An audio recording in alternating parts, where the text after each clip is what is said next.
तो hello guys, welcome back to my channel. जैसा आप लोगों को पता ही है, इस चैनल पे हम इंग्लिश लिटरेचर के रिलेटेड कंटेंट डिस्कस करते हैं। एंड आज हम लिंग्विस्टिक्स शुरू करने वाले थे। विदाउट वेस्टिंग मच टाइम शुरू करते हैं। सबसे पहले तो what is linguistic? The scientific study of language and its structure divided into two parts, macro and micro linguistics. तो जब भी आप एक लैंग्वेज को साइंटिफिकली पढ़ना शुरू करते हो, दैट इज़ योर लिंग्विस्टिक्स। और इस हिसाब से दो पार्ट्स में डिवाइडेड है आपका लिंग्विस्टिक्स। पहला है मैक्रो लिंग्विस्टिक्स एंड दूसरा है माइक्रो लिंग्विस्टिक्स। अब माइक्रो लिंग्विस्टिक्स में क्या आता है? It studies the internal structures of language.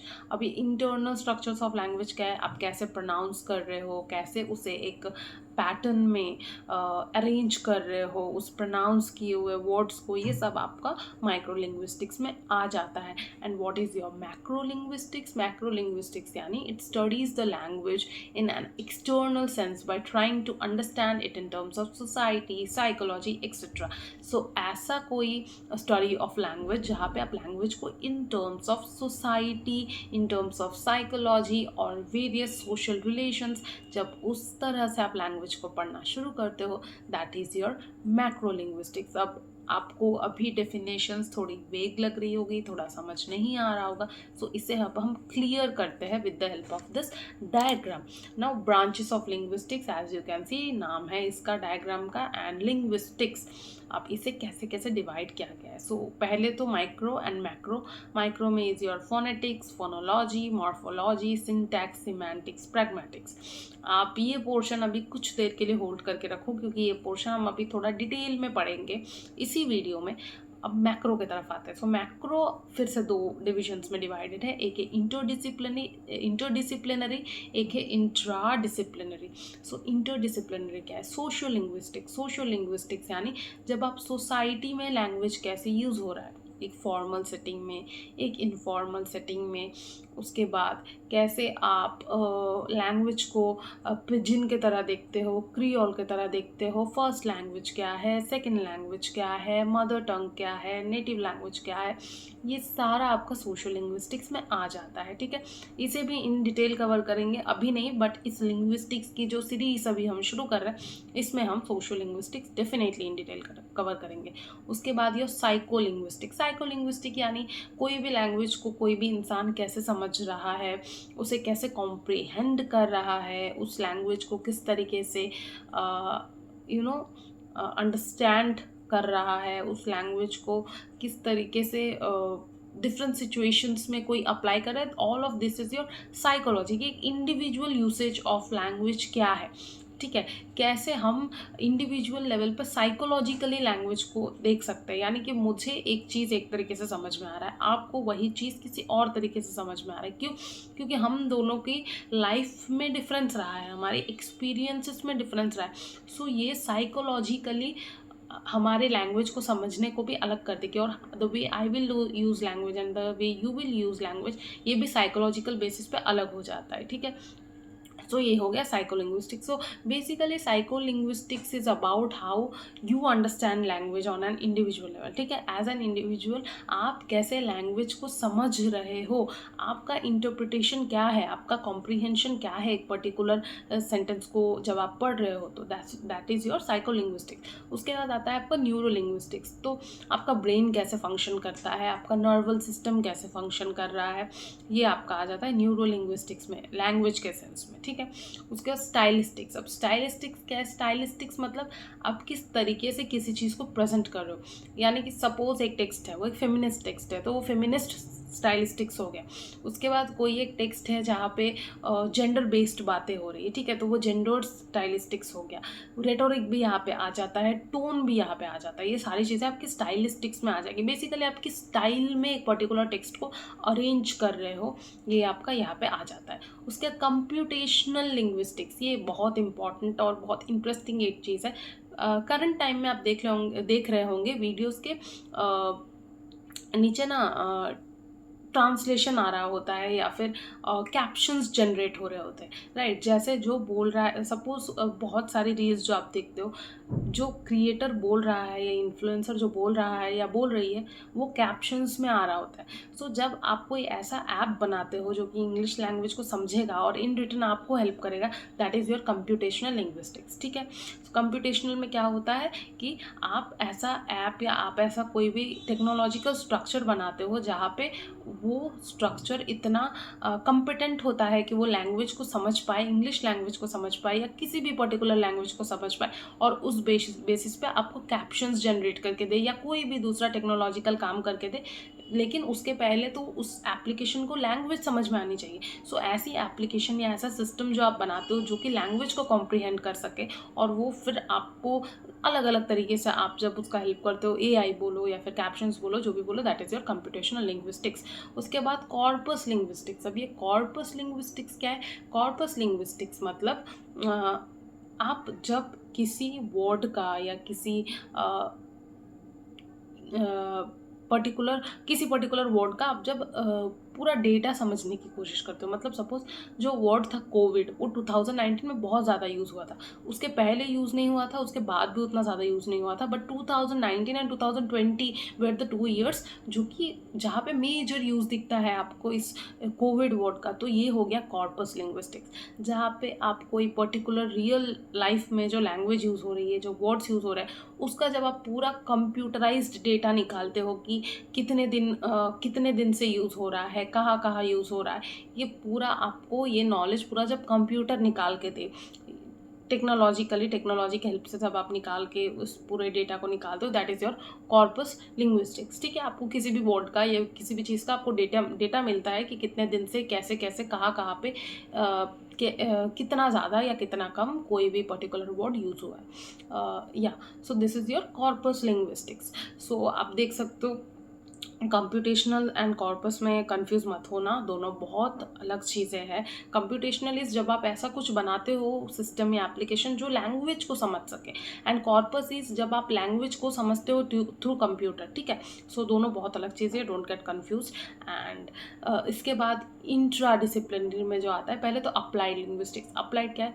Grammar translation, direct method, audio lingual method, ऐसी बहुत सारी मेथड्स आती है जब आप किसी भी पर्टिकुलर ग्रुप ऑफ पीपल को एक लैंग्वेज सिखाना चाहते हो जो उनका खुद का नेटिव लैंग्वेज नहीं है। सपोज आप इंडिया में इंग्लिश सिखाने की आपकी क्लासेस है, ठीक है, जो क्लासेस होती है इंग्लिश स्पीकिंग क्लासेस, तो आप किस किस तरीके से उनको इंग्लिश सिखाओगे ताकि उनको जल्दी वो इंग्लिश सीख जाए, ठीक है। सो बहुत सारी मेथड्स होती है इसकी, एक होता है ग्रामर ट्रांसलेशन, एक होता है डायरेक्ट, एक होता है ऑडियो लिंगुअल। ये सब हम इस सीरीज़ में कवर करेंगे धीरे धीरे, so don't be worried about this, cover करेंगे हम ये सारा। उसके बाद थियोरेटिकल लिंग्विस्टिक्स। अब थियोरेटिकल लिंग्विस्टिक्स क्या है? जो अलग अलग तरीके से जो लैंग्वेज का यूज़ होता है, ठीक है, लैंग्वेज का यूज़ इन द सेंस कैसे प्रोड्यूस हो रहा है, लैंग्वेज कैसे अरेंज हो रहा है, ये सारा आप थियोरेटिकल बेसिस पे पढ़ते हो, ठीक है। एंड डिस्क्रिप्टिव में आओ। डिस्क्रिप्टिव मतलब आप उसको कैसे यूज़ कर रहे हो। थियोरेटिकल में आप पूरा प्रोसेस पढ़ते हो, ठीक है, कि कैसे हो रहा है, एंड डिस्क्रिप्टिव में आप कैसे उसको यूज़ कर रहे हो। Descriptive is about application. Theoretical में जब आप पढ़ते हो, and descriptive is when you apply वो नॉलेज जो आपने पढ़ा है, ठीक है। उसके बाद हिस्टोरिकल। अभी हिस्टोरिकल लिंग्विस्टिक्स क्या है? जब किसी भी वर्ड का आप पूरा हिस्टोरिकल डेटा निकालते हो कि कैसे वो पहले किस सर्कमस्टांसिस में पर्टिकुलर वर्ड यूज़ होता था, अब भी किस सर्कमस्टांसिस में यूज़ हो रहा है, एंड कैसे विद टाइम्स का यूज़ चेंज हो रहा है। ये सारी चीज़ें जब आप पढ़ते हो तो ये आपका आ जाता है हिस्टोरिकल लिंग्विस्टिक्स में। उसके बाद आपका कंपैरेटिव लिंग्विस्टिक्स, जब आप दो लैंग्वेजेस को कंपेयर कर रहे हो, देख रहे हो कि क्या इन दोनों की हिस्ट्री में कुछ कॉमन है, ये सारा जब आप पढ़ते हो, that is your comparative linguistics. अच्छा, सो यहाँ से हम social linguistics in detail cover करेंगे, स्टाइलिस्टिक्स इन डिटेल कवर करेंगे, एंड आपका अप्लाइड लिंग्विस्टिक्स जो है ये डिटेल में कवर करेंगे, ठीक है। ये 3 पोर्शंस हम पूरा डिटेल में कवर करने वाले।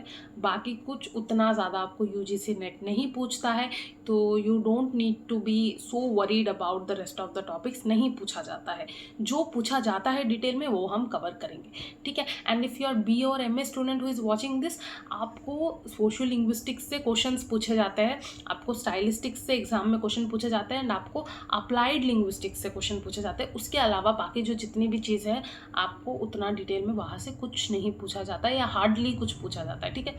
सो जो जो हम कवर करने वाले वो ऐसे ही पोर्शंस हैं जो कि पूछे जाते हैं, सो इसीलिए हम उन पोर्शंस को ही कवर करेंगे। और बाकी जो phonetics, phonology, morphology, syntax, semantics and pragmatics है, इसमें से हम phonetics, phonology, morphology and syntax in detail पूरा कवर करेंगे।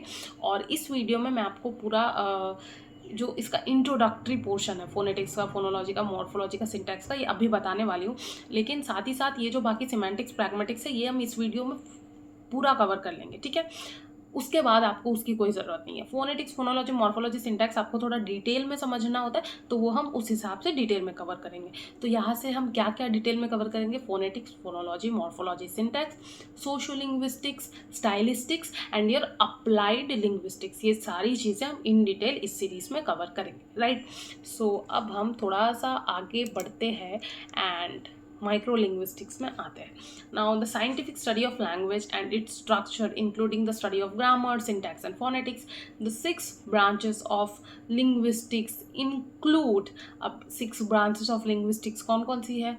Phonetics, morphology, syntax, phonology, semantics and pragmatics, ठीक है। ये आपका 6 मेन ब्रांचेस ऑफ लिंग्विस्टिक्स है, यानी कि माइक्रो लिंग्विस्टिक्स है। Don't get confuse. अब जब आपको लिंग्विस्टिक्स पूछा जाएगा तब आपको माइक्रो, मैक्रो ये मेंशन नहीं करना है। आप सिंपली लिख सकते हो the scientific study of language and its structure including the study of grammar, syntax and phonetics. The 6 branches of linguistics include your phonetics, phonology, syntax, morphology, semantics and pragmatics, ठीक है। This is your definition for your micro linguistics कि micro linguistics क्या होता है। लेकिन आपको paper में जब पढ़ाया जाएगा तब माइक्रो, मैक्रो वर्ड मेंशन नहीं किया जाता है। आपको सिंपली लिंग्विस्टिक्स करके पूछा जाता है और उसके अंदर आपको ये टॉपिक्स दिए जाते हैं, ठीक है। सो आप उस हिसाब से लिख लेना जिस हिसाब से आपको पूछा जाएगा। डेफिनेशन यहाँ पे मैंने दे दिया है।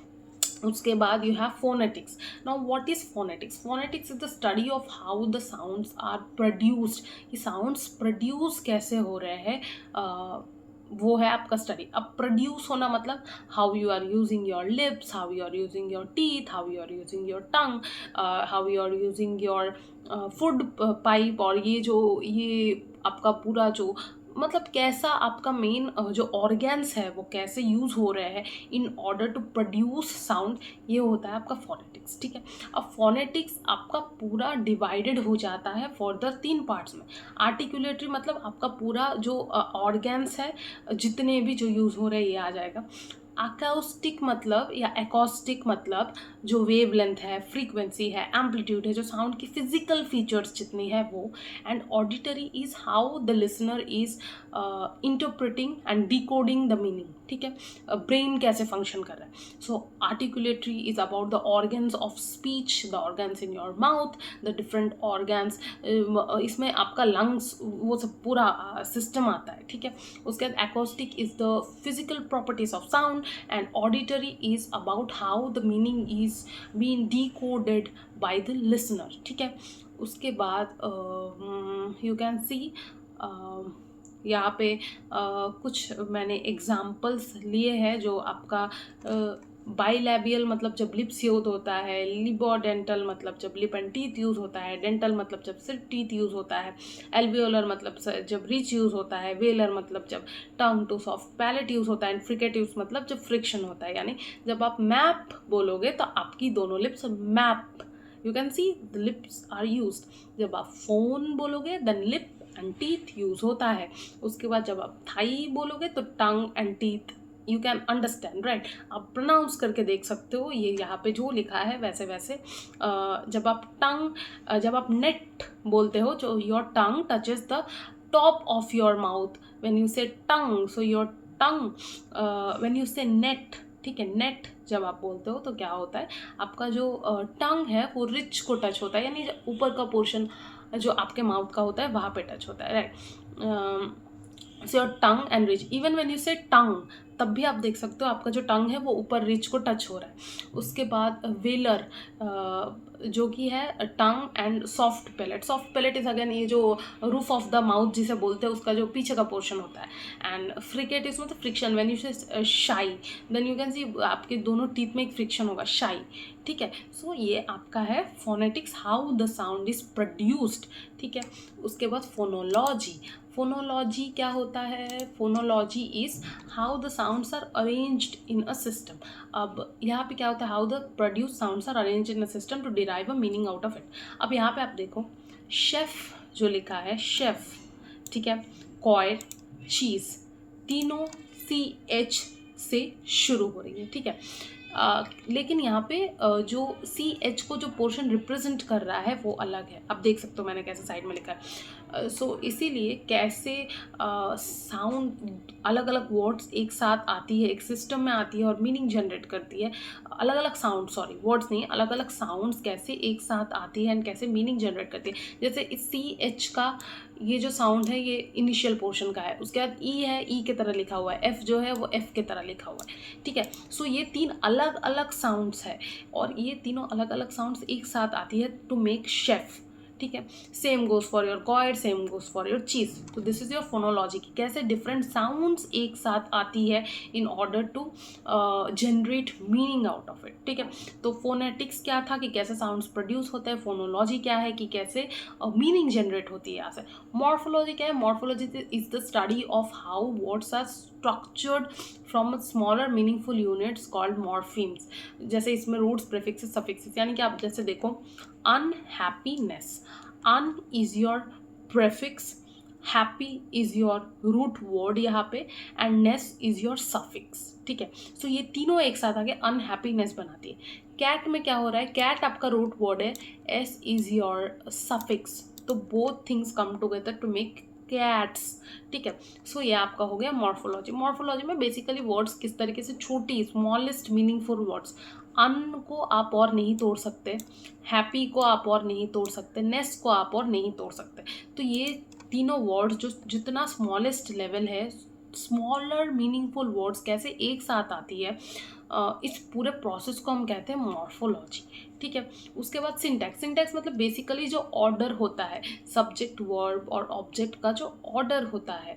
जैसे राम एट एप्पल, ये कैसे इस ऑर्डर में कैसे आ रहा है? तो आप देख सकते हो सबसे पहले हम फोनेटिक्स में प्रोडक्शन ऑफ साउंड्स पढ़ते हैं, फोनोलॉजी में हम अरेंजमेंट यानी कि वर्ड्स कैसे आ रही है वो पढ़ते हैं, डिफरेंट डिफरेंट साउंड्स एक जगह के वर्ड्स कैसे बन रही है। मॉर्फोलॉजी में भी हम जो स्मॉलेस्ट यूनिट है किसी वर्ड का, वो सारी एक साथ आकर कैसे मीनिंग जनरेट कर रही है, मॉर्फोलॉजी में पढ़ते हैं। सिंटैक्स में ये सारी वर्ड्स एक साथ आकर कैसे सेंटेंस फॉर्म कर रही है, हम ये पढ़ते हैं। ठीक है, सो उसके बाद सिमेंटिक्स एंड प्रैग्मेटिक्स क्या है? Semantics is context independent and pragmatics is context dependent.